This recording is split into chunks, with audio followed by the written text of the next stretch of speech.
નમસ્કાર વિદ્યાર્થી મિત્ર, ધોરણ 10 વિષય સામાજિક વિજ્ઞાન બરાબર છે. વિભાગ નંબર બી ના મોસ્ટ આઈએમપી પ્રશ્ન, એમાં પહેલું ચેપ્ટર છે પ્રકરણ નંબર 1 માંથી કયા મોસ્ટ આઈએમપી પ્રશ્ન છે? તો એમાં પહેલો પ્રાકૃતિક અને સાંસ્કૃતિક વારસા વચ્ચેનો તફાવત સ્પષ્ટ કરો.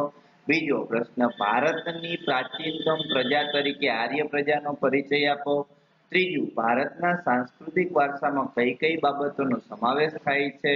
ચોથું, ભારતની એક પ્રાચીનતમ પ્રજા તરીકે દ્રવિડોનો પરિચય આપો. પાંચમું, આપણે નદીને લોકમાતાનું બહુમાન આપીએ છીએ, સમજાવો. અને છઠ્ઠું, અમદાવાદમાં આવેલા સાંસ્કૃતિક વારસાના સ્થળોની યાદી બનાવો. આ ચેપ્ટરમાંથી તમારે સૌપ્રથમ 6 પ્રશ્ન કરવાના રહેશે. આમાંથી એક કે બે પ્રશ્ન 100% પૂછાવાના ચાન્સીસ છે.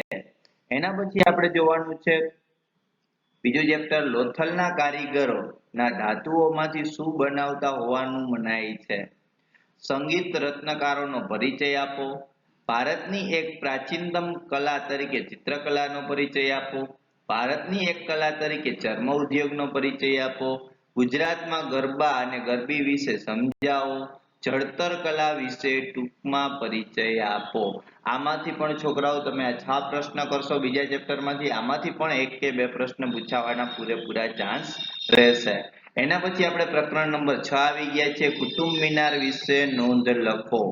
બીજો પ્રશ્ન છે, એલિફન્ટાની ગુફા વિશે ટૂંકમાં પરિચય આપો.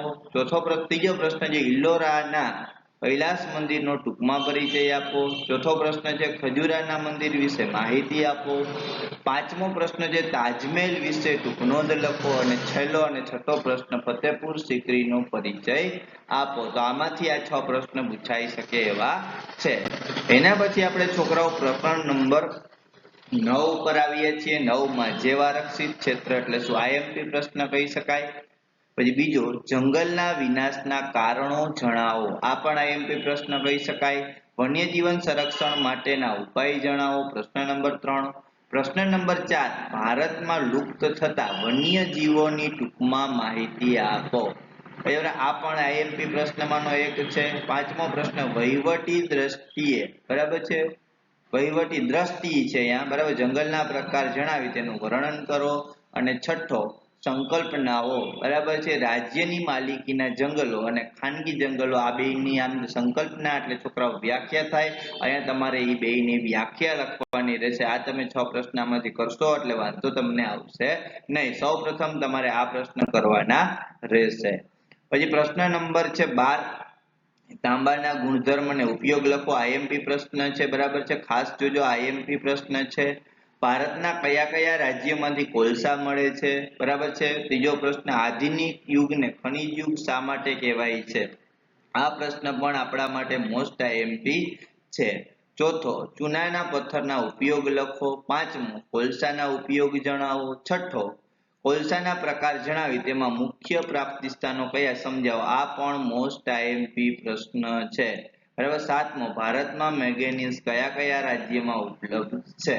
અને આઠમો, આ જે બિન પરંપરાગત ઉર્જા શક્તિનો ઉપયોગ શા માટે વધ્યો છે? આ 8 પ્રશ્ન તમે 12મા ચેપ્ટરમાંથી સૌપ્રથમ પહેલા કરજો. આ પણ મોસ્ટ આઈએમપી પ્રશ્ન છે. આમાંથી પૂછાવાના પૂરેપૂરા ચાન્સ તમને રહેશે. એના પછી આપણે જોઈશું પ્રકરણ નંબર 13. પ્રકરણ નંબર 13 માંથી પણ 2 પ્રશ્ન પૂછાયેલા છે, 12માંથી પણ 2 પ્રશ્ન પૂછાયેલા છે, એટલે એમાંથી 8-9 પ્રશ્ન આપણે આપેલા છે. ભારતમાં રાસાયણિક ખાતરના ઉદ્યોગ વિશે ટૂંકમાં માહિતી આપો. આઈએમપી પ્રશ્ન કહી શકાય. ભારતમાં ઊનના કાપડ વિશે માહિતી આપો. ભારતમાં રેશમની કાપડ ઉદ્યોગ વિશે માહિતી આપો. પર્યાવરણીય અતિક્રમતા રોકવાના ઉપાય જણાવો. મોસ્ટ આઈએમપી પ્રશ્નમાંનો એક છે. પાંચમો, ભારતના સિમેન્ટ ઉદ્યોગ વિશે બરાબર ટૂંકમાં માહિતી આપો. છઠ્ઠો, ભારતના કૃત્રિમ કાપડ ઉદ્યોગ વિશે માહિતી આપો. આ પણ આઈએમપી પ્રશ્ન છે. ભારતના પ્લાસ્ટિક ઉદ્યોગ વિશે માહિતી આપો. અને આઠમો, ભારતનો શણ ઉદ્યોગ કઈ સમસ્યાનો સામનો કરે છે? આ પણ મોસ્ટ આઈએમપી પ્રશ્ન છે. આ 3 પ્રશ્નમાંથી એક પૂછાવાના ચાન્સ છે. 8 પ્રશ્ન કરી લ્યો એટલે તમને આમાંથી જ પૂછાઈ શકે છે. એના પછી છોકરાઓ આપણે પ્રકરણ નંબર 19 પહોંચ્યા છીએ. 19 માંથી શું છે તો કે આતંકવાદની આર્થિક અસરો. મોસ્ટ આઈએમપી પ્રશ્ન છે.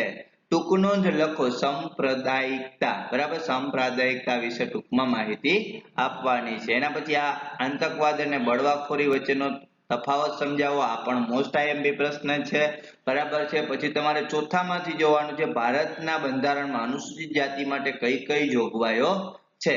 એના પછી ભારત આતંકવાદની સામાજિક અસરો જણાવો, આ પણ મોસ્ટ આઈએમપી પ્રશ્ન છે. પછી સાંપ્રદાયિકતા નાબૂદ કરવા ના કોઈ પણ 4 ઉપાય જણાવો. અને 7મો પ્રશ્ન જમ્મુ કાશ્મીરમાં અનેક પીડિત કુટુંબોને વતન છોડી શા માટે સ્થાનાંતર કરવું પડ્યું, બરાબર છે. આ પ્રશ્ન પણ મોસ્ટ આઈએમપી છે. આટલા તમે પ્રશ્ન વિભાગ બી માંથી કરીને જાશો એટલે લગભગ તમે 9 પ્રશ્ન આરામથી લખી શકશો, બરાબર. આમાંથી તમારે એક પણ પ્રશ્ન છોડવાનો રહેશે નહીં, બરાબર. અહીંયા આપણો છે આ વિડીયો સંપૂર્ણ પૂર્ણ થાય છે. નેક્સ્ટ વિડીયોમાં નવા વિડીયો સાથે મળીશું, બરાબર. Thank you.